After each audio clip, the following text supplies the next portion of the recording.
welcome everyone to today's panel on why drug innovation, access, and affordability matter more than ever during COVID-19. Just this morning, Gallup released a poll that 9 in 10 Americans are concerned that drug prices will increase because of the pandemic. Today, we have a panel of leading experts to discuss these drug pricing concerns. And before we begin, here are a few housekeeping notes. This panel is being recorded and will be available for viewing later. Also, we encourage attendees to use the chat function to ask questions of the panel. And now I'm honored to introduce our guests. Tahir Amin is an attorney with more than 25 years of experience in intellectual property law. He practiced as a Solicitor General of the Senior Courts of England and Wales with 2 of the leading IP firms in the United Kingdom, and served as in-house global IP counsel for multinational corporations. Amin then moved to Bangalore, India, where he was instrumental to the passage of a health-friendly patent law. That process led him to eventually co-found IMAC with the express purpose of reshaping patent law to better serve the public. Polly Webster is counsel in Kaiser Permanente's Government Relations Department in Washington, D.C. She provides regulatory advice and legislative support on federal and state policy issues, focusing on pharmaceuticals, drug pricing, pharmacy benefits, and reimbursement. Prior to joining Kaiser Permanente, Polly was the health policy director for Congresswoman Diana DeGette, where she played an instrumental role in drafting and passing the 21st Century Cures Act and other laws. Polly also held health policy positions on the Senate Committee on Finance and in the office of former Senator Jay Rockefeller. Daniel Takish is a regulatory policy fellow at the Niskanen Center. He manages the Captured Economy Project, which covers rent-seeking and regressive regulations in the field of financial regulation, intellectual property, occupational housing, and occupational licensing and zoning. He focuses on the field of intellectual property, where he examines features of the intellectual property system which create above necessary market returns and alternative policies to promote innovation. Tahir, I want to start with you. You've worked on the problems of balancing drug affordability with innovation for quite some time through IMAC. Where has that led you during the pandemic? Thanks, Matt, and everyone at CAPA for having me on this panel, and greetings to Daniel and Polly. It's good to see you. My investigation, once COVID started to emerge as the pandemic that it is, was to really look at what are pharmaceutical companies being doing in sort of pandemic preparedness. And so for those people who haven't been following much, we don't really have any definitive treatment out there yet. Of course, that's because the protein or the virus is new and people don't know how it's working. But what it took me back to was my experience with back in India when I was working in India in 2005, when the sort of H1N1 or H5N1 avian flu issue broke out, and the drug at that time was Tamiflu, and subsequently we realized it didn't work very well, despite the fact that Roche and Gilead, who was the had the proprietary patent on the drug, made significant amount of money. And we're seeing that with remdesivir now. It's not a particularly good product, but when we look at the research that's gone behind it and the lack of pandemic preparedness that has shown up in this moment by the larger pharmaceutical companies, and the lack of investment, despite what the WHO has been asking for in a blueprint that they put out in 2015, actually highlighting how the market actually will not prepare us for a pandemic and the various tropical diseases and viruses like COVID that are emerging. We've already had SARS and MERS. And so really for me, it's a question of what is the market really functioning when we come to issues of pandemic preparedness? And just to quickly follow up on that, I know that patents are one of the key drivers of innovation. How do you see patents as part of this? And do you think we should start looking at, a more complete tool set for promoting innovation and promoting drug discovery? Right, and I think that's the other issue. We're seeing governments now, particularly the US government, pumping in billions of dollars to try and motivate companies now to come up with a treatment. And one of the things I write in an op-ed I co-authored in an op-ed in Stat is to really say, well, if we're really pumping in so much public money and then we never get the benefits of that, we have to play at the front end and then at the back end when these drugs are made available, or the vaccines made available.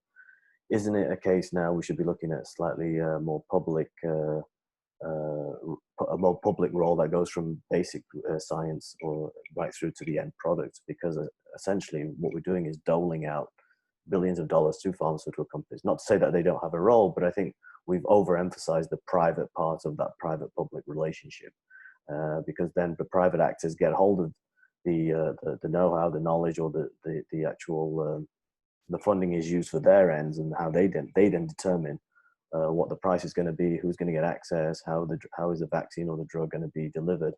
And I feel then we, as the public, are then left sort of waiting, despite the fact that it's our dollars that have actually seeded a lot of this work. All right, Polly, I want to turn to you. At CAPA, we focus a lot on the patent abuse aspect of how these companies build patent thickets and use other delay tactics to prevent generics to come in and bring prices down.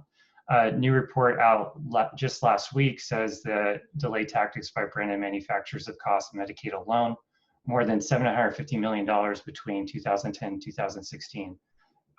As a healthcare provider, what kind of difficulties has Kaiser Permanente experienced due to these high drug costs? Sure. Thanks so much for having me, Matt. We really appreciate it.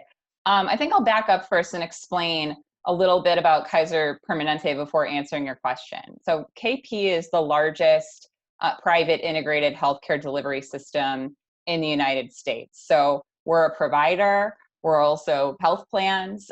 We have pharmacies that dispense drugs that are prescribed by Permanente Medical Group physicians who contract exclusively with us.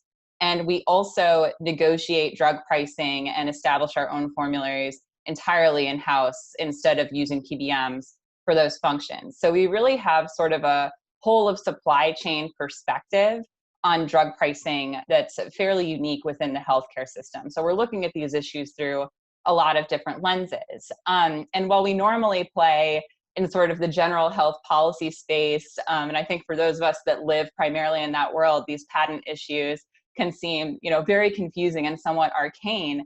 You're correct. And the study that you just mentioned is important in showing that there is a healthcare affordability challenge that's created by the ways that our patent laws are structured and the way that they apply to pharmaceuticals in particular, especially when you consider, the overlay of FDA rules and other dynamics that are out in the legal environment that apply in unique ways to pharmaceuticals. So just to talk a little bit more specifically about the impact on us, generics and biosimilars are a really critical part of Kaiser Permanente's strategy to offer high quality, affordable pharmaceutical care to our members. And while we certainly agree that patents have an important role to play in driving innovation and clinical advancements, we also have a lot of concerns that the system lends itself to various abuses and over-patenting, which can delay or even prevent generics and biosimilars from coming into the market in the first place. And so, for example, KP has always been a market leader in terms of generic and biosimilar utilization. With respect to generics, over 91% of the drugs that we prescribe are generic. And for every 0.1% increase that we can achieve in generic utilization, that saves our system and our members $28 million. So there's definitely, a financial and cost affordability related hook there. With biosimilars, we have really embraced them from the outset. We took on the first biosimilar that was approved by FDA, Zarzio, and we have since replicated our success with that product with other biosimilars, and our adoption rates are really, really high compared to the rest of the market. So one example there, our adoption rate for Inflectra, which is the biosimilar version of Remicade, is over 85%. And as of January 2019, the average adoption rate in the rest of the market was only 3.2%. And we do this again because there are, millions of dollars in annual savings that help us provide better, more affordable pharmaceutical care to our members. But increasingly, we're concerned that, especially in the biosimilar space, but also in the general small molecule generic space, that products simply aren't coming to market because manufacturers are looking at patent thickets and saying, how we can't make a good business decision to try to break through in this space because we're going to be tied up in litigation forever and it'll be very expensive, or that the manufacturers will try to move forward with a biosimilar product, and then they'll get approval from FDA, but be caught up in litigation for a protracted period. So we actually do have clinical research pharmacists and experts in our system that are looking at the pipeline, and they know when these products are supposed to go generic. And then when it doesn't happen for whatever reason, that hinders our ability to optimize our pharmacy benefits and provide more affordable care for our members. Great, thank you so much. Dan, I want to pull back a little. You've been writing a lot lately about problems with the patent system as a whole, in addition to the problems with high drug prices. And you've recently been writing about why you think patent reform should be part of the economic recovery overall. Can you walk us through that? Sure. Excuse me. Thank you so much, everyone, for being here, to co-panelists, CAPA for hosting, and all of you for watching. So I think there are two components, or rather two ways patent reform can affect a recovery from COVID-19. So stepping back and broadly looking at patents, everything from widgets to face masks to software programs to everything like that. I think one of the issues that you are seeing is that patents, by their nature as grants of exclusivity, can prevent competition, both foreign and domestic, from happening in the market, which not only reduces prices, but also gives firms the ability to innovate, the ability to enter into new markets. And I think a lot of that has to do with weeding out bad patents that perhaps shouldn't have been issued through the inter-parties review process. And I think a lot of it also has to do with examining alternatives to just patent exclusivity. One anecdote that I like to use is that the governor of Kentucky a few months ago pleaded with 3M to release their patents on face masks. And one opportunity I think that creates is not just for manufacturing more broadly, but domestic manufacturing. If these patents were available, if these designs were available either just not through exclusivity or through a reasonable licensing scheme, that creates a tremendous opportunity for industry to recover post-COVID. But then shifting to the fact that ultimately any economic recovery is going to entirely hinge on the ability to effectively combat the virus. And so it's that case where we need to focus squarely on the pharmaceutical industry. And I think my co-panelists have made an excellent point about how, patents, while broadly speaking, are necessary, it's entirely possible for the returns they guarantee to turn into excess. And when you consider the significant sums of money that institutions, namely the NIH, have dedicated to research, not just on coronaviruses more broadly, but medical innovation and pharmaceutical innovation, it is reasonable for the government to not only exercise powers that it currently has, but build into future funding agreements and future legislation safeguards to make sure that while you can still receive the patent, most certainly we are able to prevent some of the excesses and some of the abuses of the pharmaceutical system, because access to a vaccine, or if a vaccine simply is unavailable for one reason or another, to a really effective treatment is something that is crucial. That is the thing that any economic recovery will actually depend on. And purchase agreements on the demand side for the government, making that available at low or no cost to folks, considering the externalities from not being infected are so extraordinarily high, are absolutely part of the agenda. But whether or not it is individual consumers or their insurance providers or the government itself providing these things, there is a number at which the healthy return that we would expect from an industry exists. And if you have a system that goes well beyond it, someone else is going to have to pay. And more importantly, you run into issues of access when you have exclusivity. The price is one thing, but there are only so many production lines that any given pharmaceutical manufacturer can happen at once. And that's why non-exclusivity paired with reasonable royalty fees is so important, because it's access to these pharmaceuticals that will make any economic recovery possible, and any economic recovery is going to hinge on. Great. You know, this pandemic has definitely given us all a crash course on what discovery of drugs looks like. Tahir, would you mind just briefly walking us through how this typically happens? Yeah, I think it's important to, well, just picking up on what Daniel said and what Polly has said is, I think there's often this understanding that you get one patent, you know, to sort of kickstart the process, and that patent for 20 years is that's all that there is, and then after the 20 years, competitors can come in. Sadly, I think the patent system has become a tool now that is used not really to use that word, to invent or innovate, but really to innovate a business strategy that allows companies to hold a market for as long as possible. In fact, this instrument now is essentially one of the key business tools that drive a lot of the behavior of the companies and how the market is responding, how investors respond. And all this is leading to higher costs of products and making access much more difficult. And then all this really plays out in sense of from the first patent. The investigations that we have looked into, and we're actually releasing a report shortly, shows that actually the sort of anti-competitive behavior actually starts the moment that the first patent is filed. Much to the, you know, most people talk about, you know, this evergreening strategy or this ability to add on these patents later on in the cycle of a product.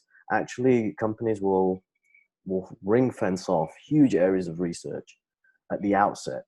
And in that sense, that could be seen to be anti-competitive behavior. Now, of course, companies want to protect their investment, their initial investment, so that they can actually progress something forward into a potential product.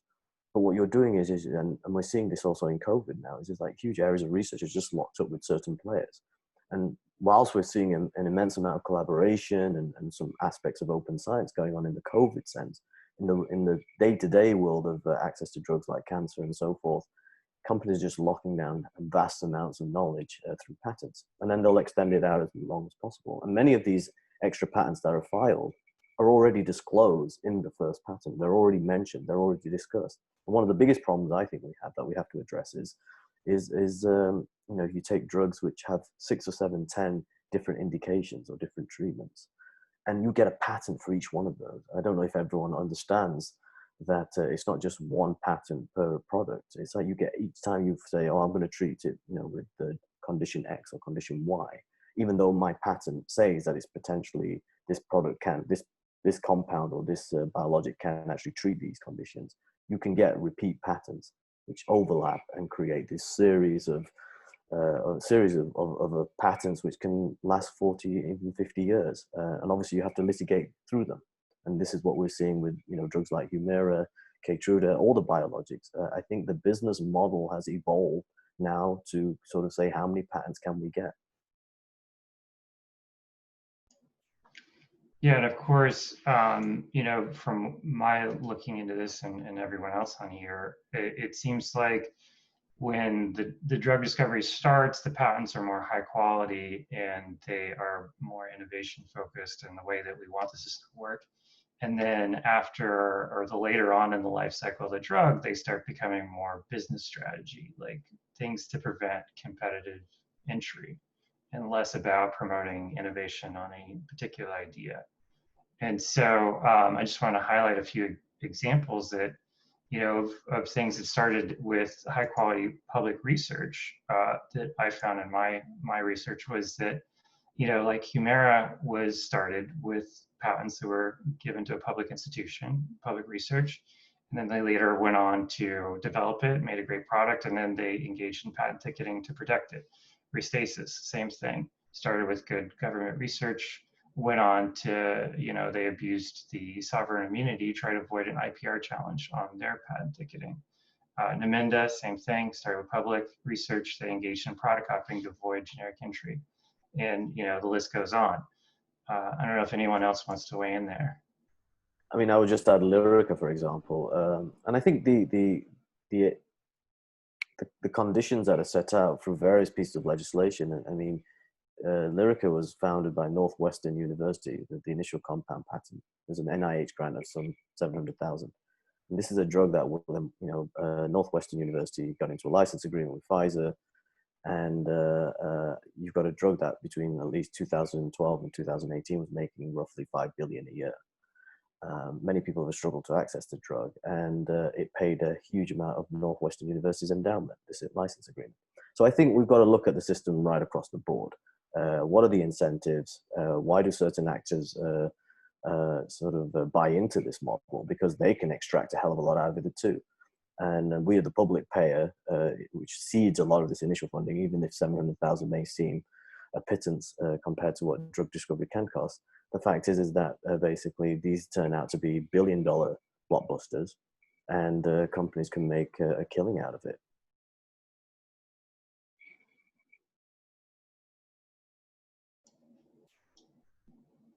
Yeah, Matt.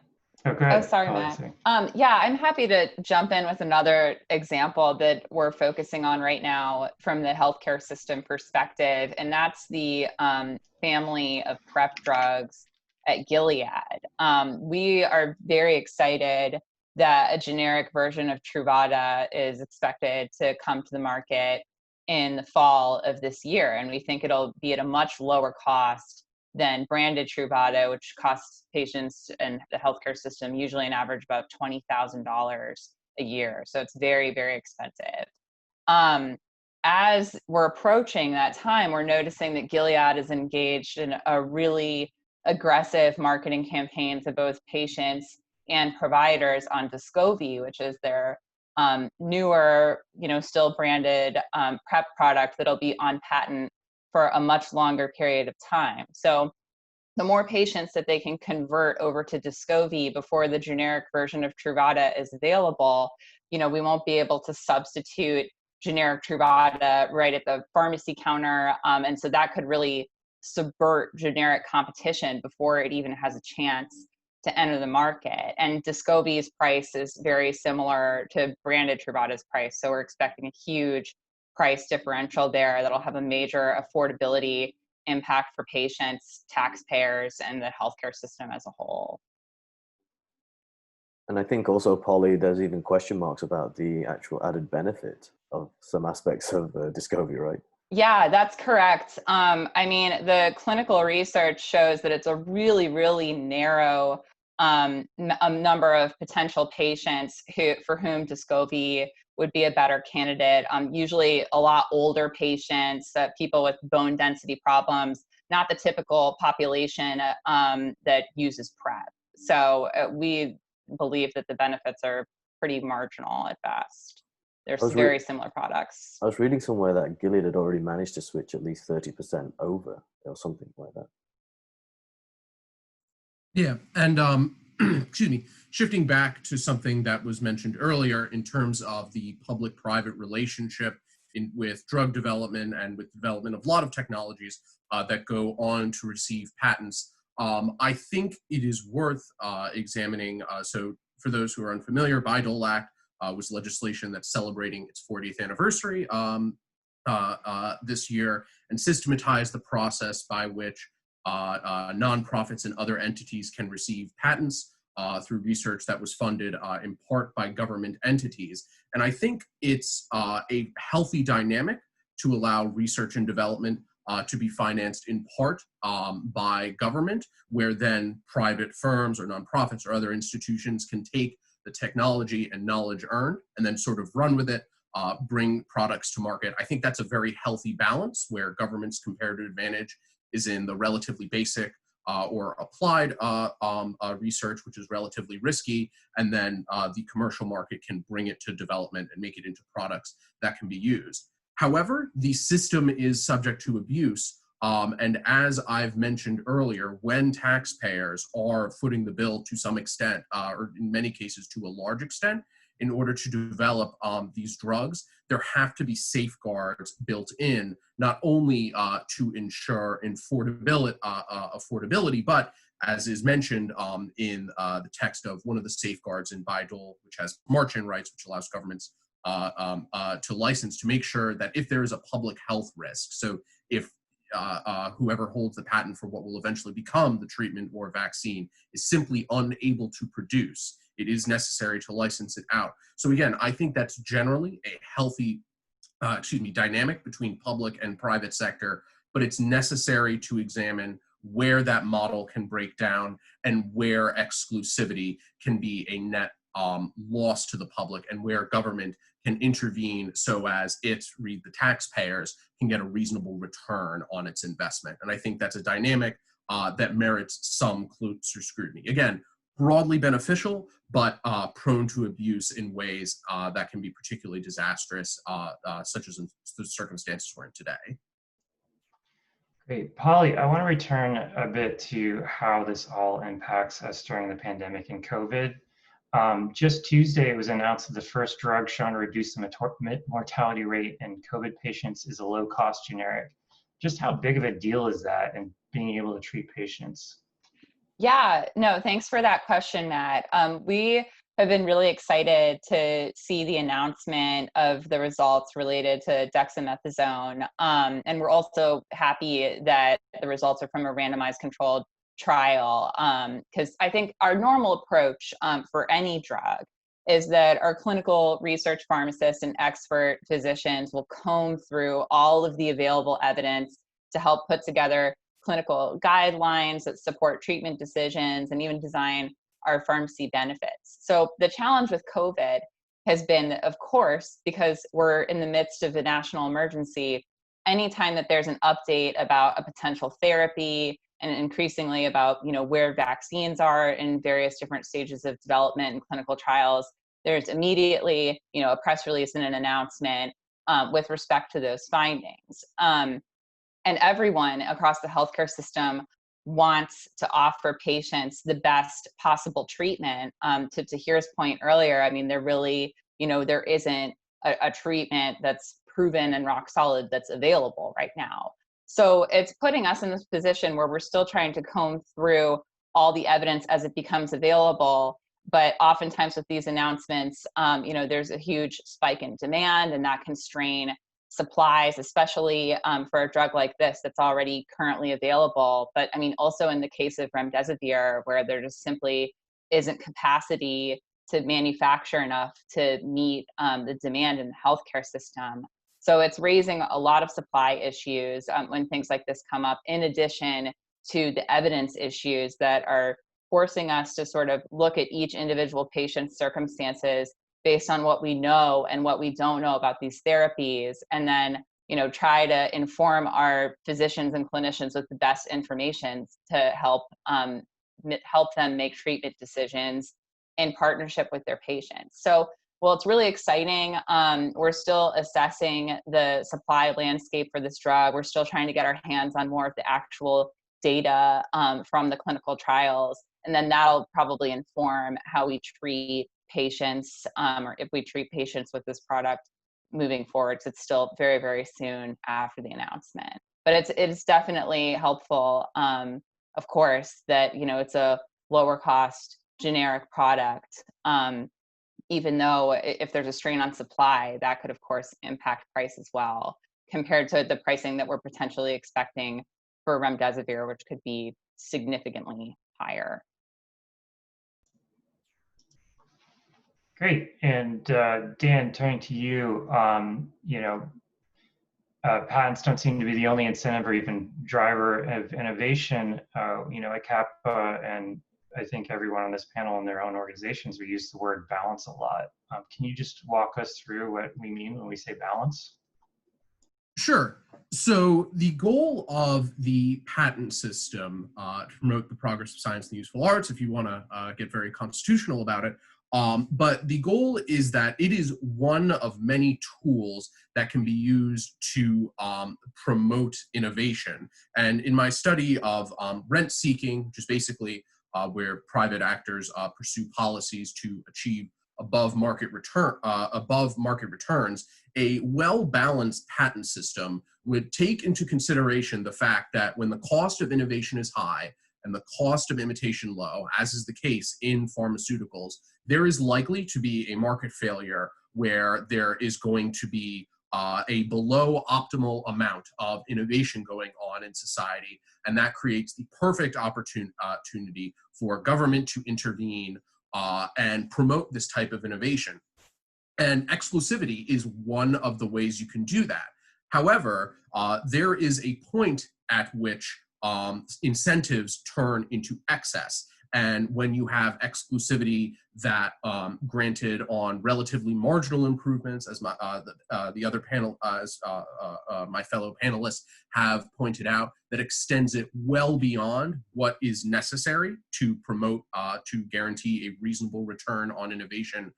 Never mind the fact that perhaps the original patent on an otherwise perfectly valid and life-saving innovation may go beyond that. It's important to recognize the shortcomings associated with exclusivity specifically, especially when, as I've mentioned, access to the treatment is so important, and look at other tools. I think it's also important to note that there are specific instances not only where patents can lead to abuse and excess, but also instances where patents uniquely are a bad way to go about it. There was a paper published by the National Bureau of Economic Research that came out either last month or a couple of months ago that examined cases of emerging infectious diseases and found that that across the board, the incentive to invest in those, even if you give robust patent protection, is negative, or rather the expected return is negative simply because you don't know where this disease is going to come from. You don't know what it's actually going to look like. There's still a lot we don't know about COVID-19. So it is unreasonable to expect a private firm to start the investment very early on in the process before it becomes a problem. And that's where I think it's essential for government, which can have a much longer time horizon and doesn't face the same profit constraints that a private firm would have, to dedicate significant sums to investing these things, partially through grants to either universities or private pharmaceutical firms or other entities, in order to ensure that we are not caught on the back foot going forward. So I think that's what a balanced patent system would look like. Not only recognizing that this protection can go too far, but there are certain circumstances, such as the ones we're facing right now, where they're actually a bad tool, and they need to be part of the mix, but leaning on them in this current context and thinking about whatever pandemics may emerge going forward actually has significant shortcomings. Just to piggyback off what Dan's saying, I think remdesivir, just as a sort of a case study, is quite interesting in the sense of the amount of work that the government has put in or funded in that particular product, and the patents that have come out, which are all in Gilead's hands.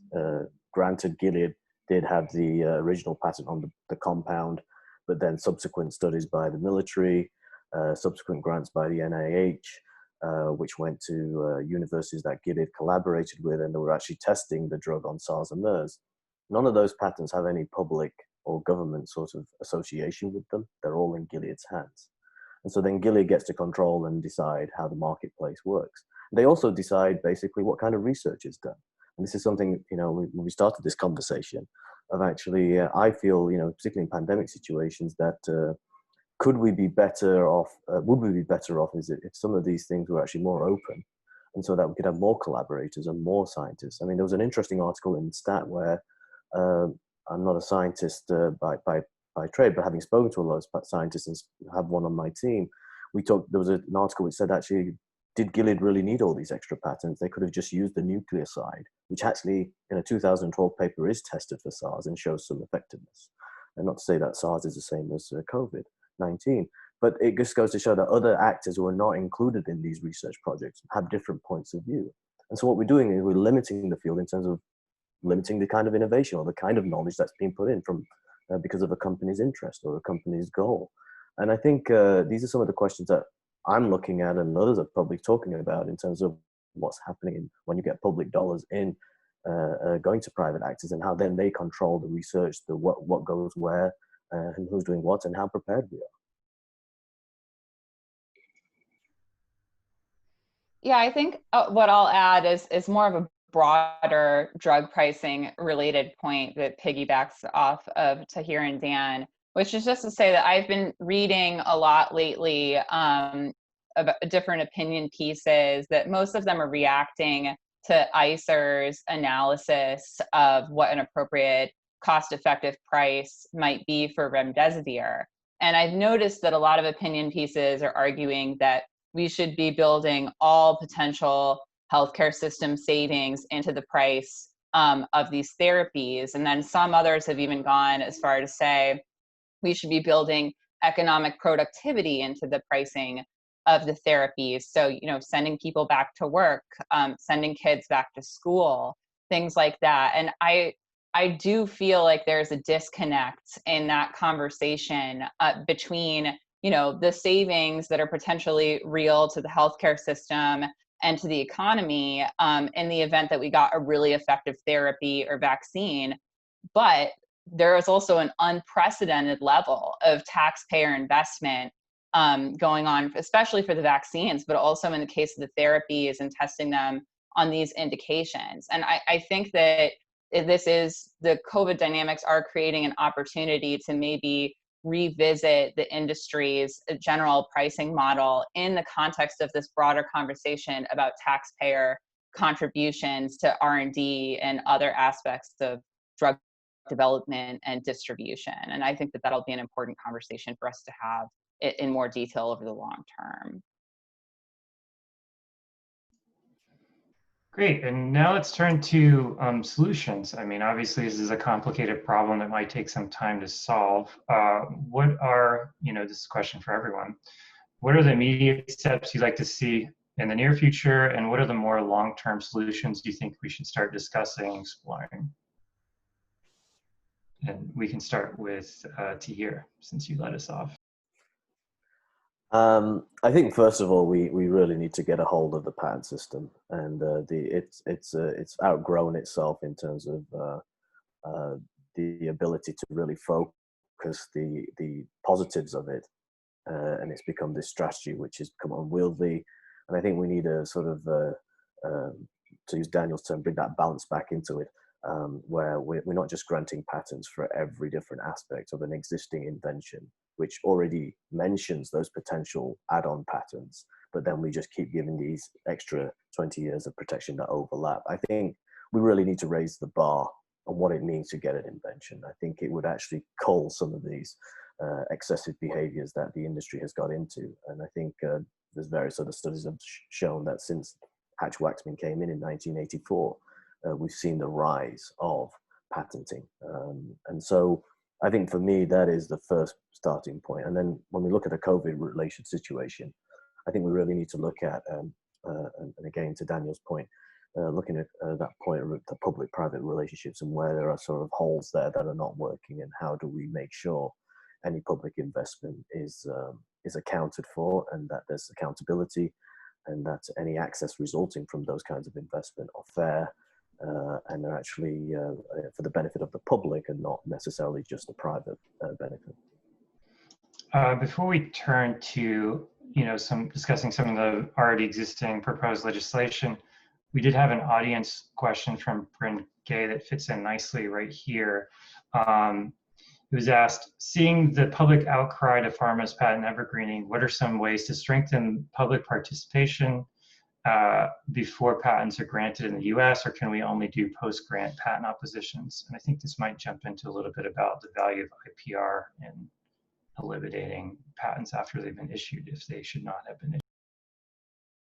Yeah, I think there is value in public participation.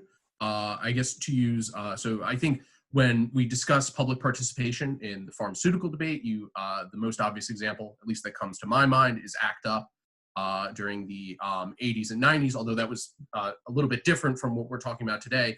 I think there are benefits to public participation in terms of supporting mechanisms such as IPR to rescind patents that are of suspect quality. There is benefit to public participation in encouraging use of licensing, be it under march-in rights or Section 1498. But I think the most important way the public can really participate is for prospective solutions, not just specific to COVID-19, but going forward on pharmaceutical prices in general, to recognize I think it's almost everyone when they go to the pharmacy counter is shocked by how much their drugs cost, and that generates a certain degree of outrage. But to recognize, but to explicitly support policies that support innovation, not necessarily even a prize system, general R&D funding, but include much stricter safeguards, such as prohibitions on exclusive licensing or measures like that. So I think the real way we can channel public outcry is in prospective reforms with very, very tight safeguards that encourage affordability through significantly curbing exclusivity. Great. And then what are the bills that everyone's looking at? What's the proposed legislation out there for, the near term that people are following and hope gain some momentum?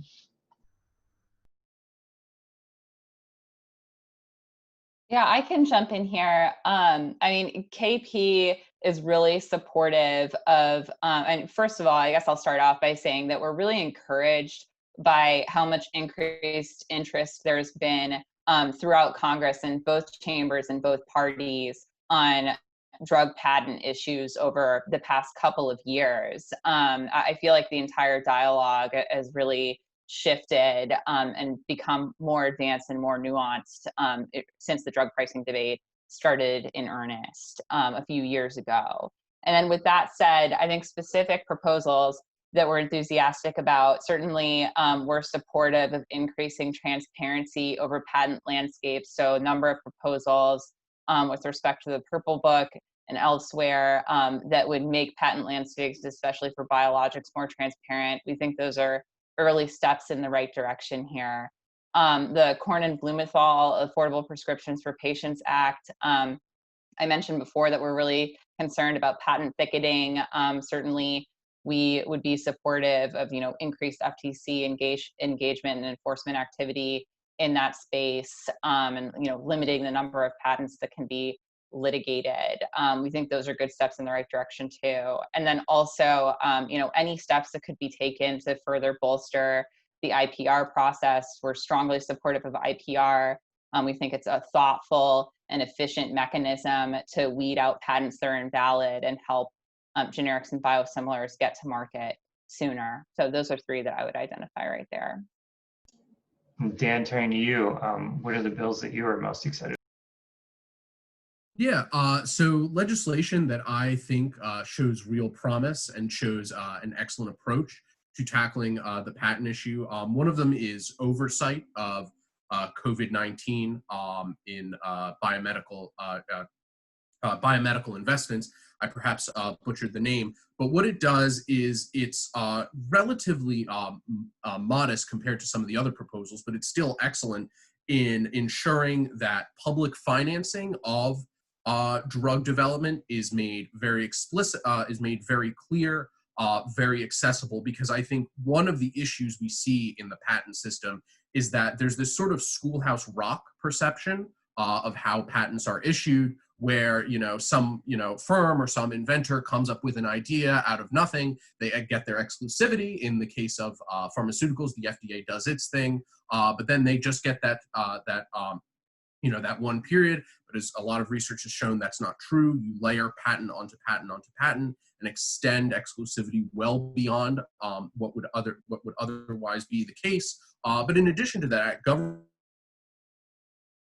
rule to, and this is not to say that pharma companies simply take research that's already out there, enclose it through the patent system, and then sell it back to the taxpayer. There's a healthy dynamic associated with that, but making it more clear what the taxpayer, what what the taxpayer and government institutions are investing in would better shed light on this dynamic and show just what exactly is going on. Other legislation that I like is the Affordable COVID Drug Pricing Act. That's bipartisan legislation that's been introduced in the House. The main feature I enjoy is the prevention of exclusivity in licensing, which, as I said, is the big issue on top of price. I think one of the things COVID has shown is that supply chains are perhaps a bit more fragile than a lot of us realize, and the prevention of that exclusivity not only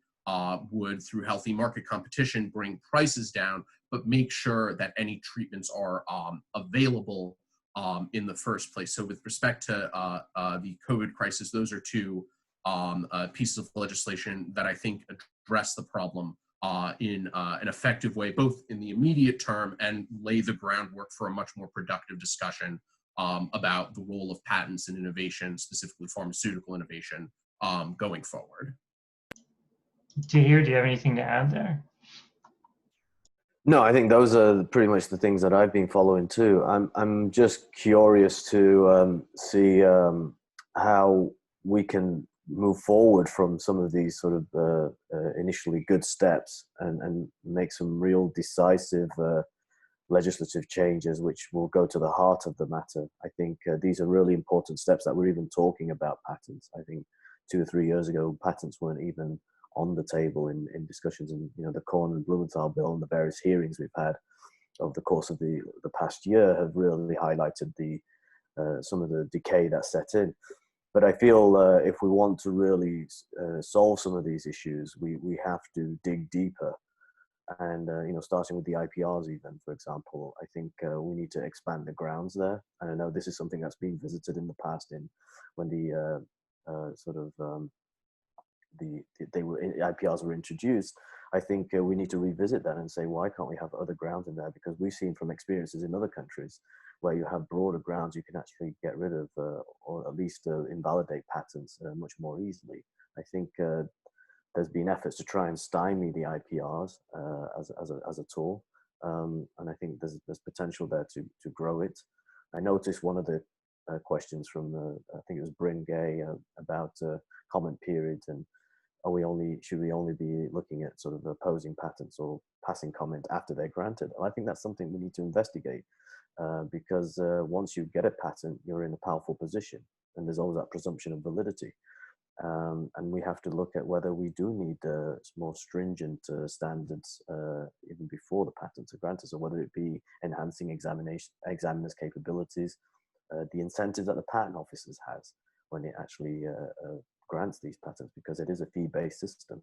So there are a lot of deeper questions that we need to be looking at if we really want to address what are fundamental problems in terms of if we're going to, regarding drug pricing. I don't think these initial steps are going to resolve these issues, sadly. I think we need to go further, but it's good that we're talking about it, and change is slow, but it's important that we keep moving that way.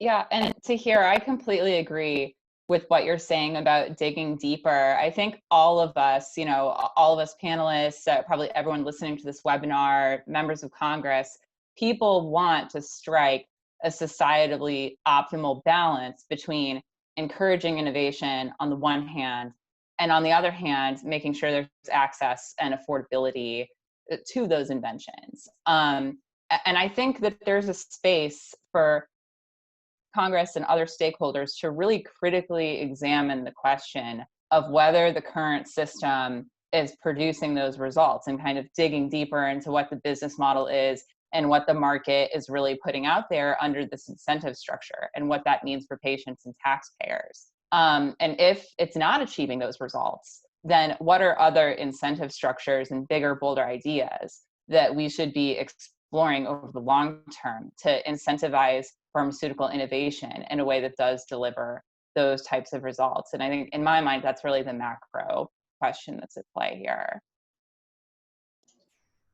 Yeah, and if I could just jump in for a second, it was another recent news development that just happened was that there's a class action lawsuit against AbbVie, the owner of Humira, one of the poster children for patent ticketing, they tried to go after this behavior as being a violation of the antitrust laws.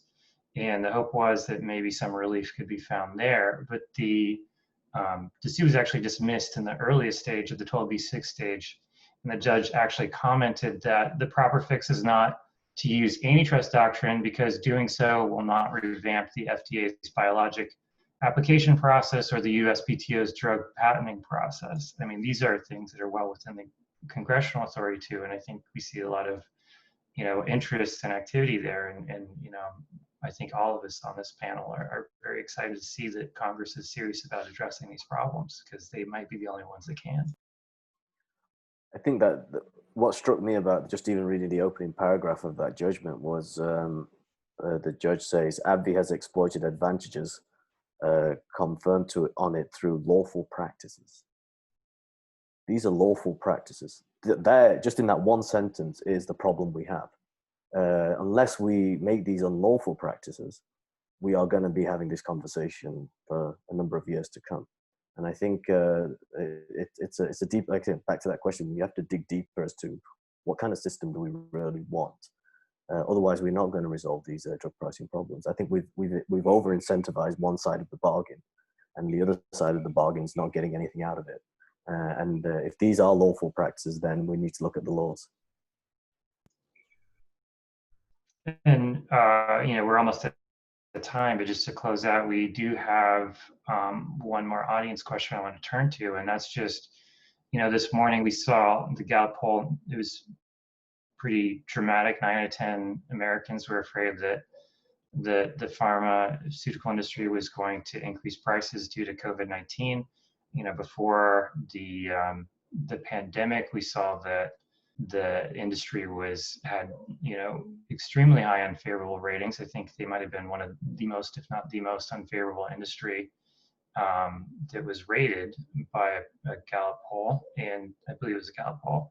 And this is an industry that brings us life-saving medication. They should be very popular, but at the same time, every time someone, to borrow one of Dan's examples, every time someone goes and fills a prescription, if they're not buying a generic, they feel the sticker shock. So, what kinds of things do you think are driving these concerns, and how can we maybe bring this industry back in line with being what we want it to be, which is someone that provides us these great cures and these great discoveries and is working as we intended? And I guess this question is more towards, how we can assure the public that these things are, and what kinds of things are driving these fears, and what kinds of things can we do about it. So I guess I could weigh in with respect to the unpopularity of the pharmaceutical industry. I think a decent amount of that is lingering outrage over the opioid crisis, but absolutely, drug prices play a huge role in that, in that problem. And I think, while I can't get into the mind of every single person surveyed, I think one of the issues you see with respect to drug prices going up is that people are concerned that, justifiably, that there's going to be a rapid increase in demand. People are going to need these pharmaceuticals.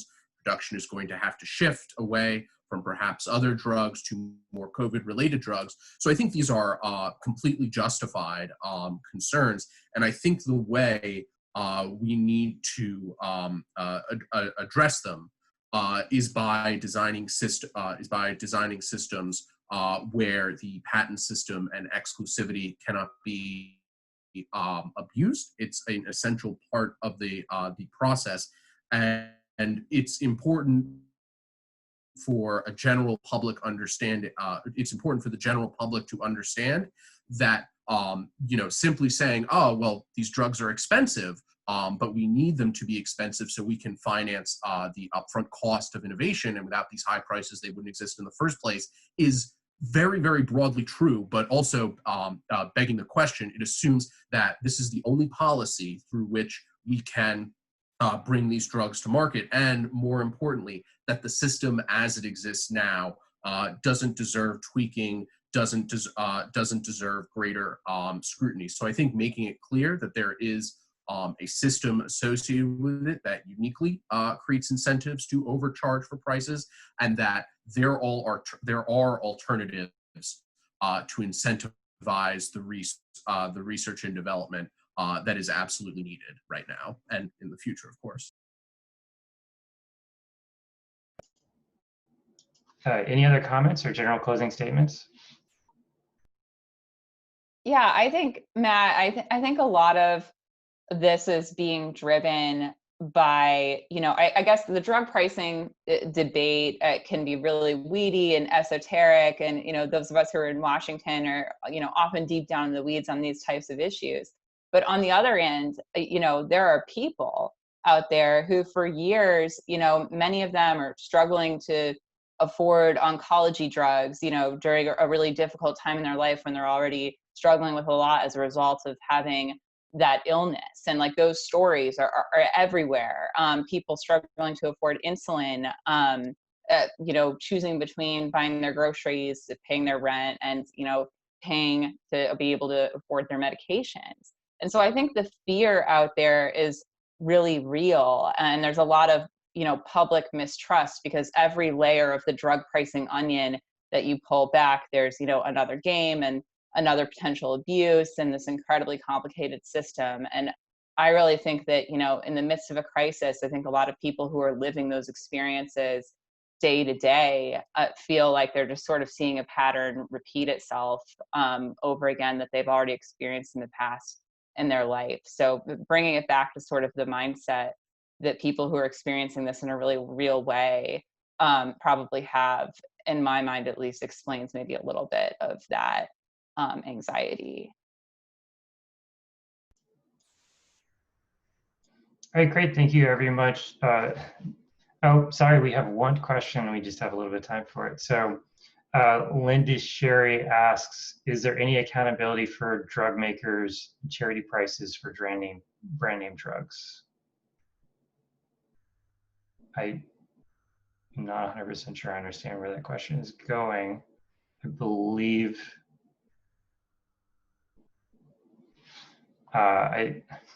sorry, Linda Sherry, you could be asking one or two questions.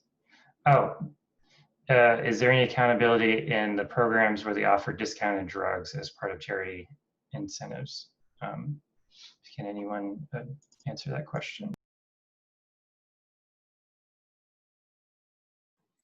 At least from our experience of working globally, I don't think there's any accountability. It's a voluntary act. There's no one's going to really hold companies to it. I mean, it's really for their sort of credentials that they would do this, and if they go against something, then obviously it harms the company's goodwill.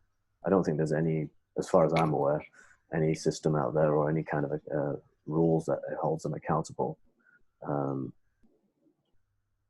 Yeah, and obviously it's not necessarily the best way to offer these at affordable prices, because generic competition usually results in 80% price discount regardless of any charity. So, and often those can be diversions from the real solutions that we need, because I think we've seen that even with insulin recently, where they've dropped the prices, and but there's still issues there. Great. All right.